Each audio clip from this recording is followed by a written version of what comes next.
भाई मैं देखो उनके लिए बताऊंगा जिनकी बहुत बड़ी बड़ी पथरी हो रही है। कोई 20 mm की है, मेरे पास फोन आते हैं बैद जी 20 mm की है, 30 mm की है, 15 mm की है, ठीक नहीं हो रही है। देखो भाइयों दवाई थोड़े लंबे टाइम लेनी पड़ेगी। मैं इतना बता दे रहा हूँ आपकी पथरी पूरी पानी बन के नहीं पूरी निकल जाती है। आप देख रहे हैं ये पत्थर चट्टा है।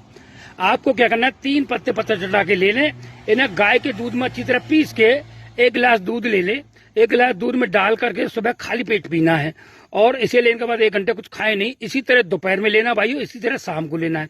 आपकी कैसी भी पथरी है, कहीं भी पथरी है, और जब तक आपकी पथरी नहीं निकल जाती है तब तक इसको गाय के दूध में लेते रहे। आप देखेंगे आपकी पथरी गल गल के पूरी तरह से निकल जाएगी भाइयों। बहुत अच्छा है ये, और लोगों ने बताया भी होगा, लेकिन लोग कहते हैं इसे पानी से लेना है। नहीं, मैं बोल रहा हूँ गाय के दूध में लेना है। आप देखेंगे और आपको इसे लेने के बाद में भाइयों पथरी टूटना शुरू हो जाती है। जब दर्द होता है तो उस समय आप इंजेक्शन भी ले सकते हो, उस समय दर्द की गोली भी खा सकते हो। इस दवाई को बराबर लेना है।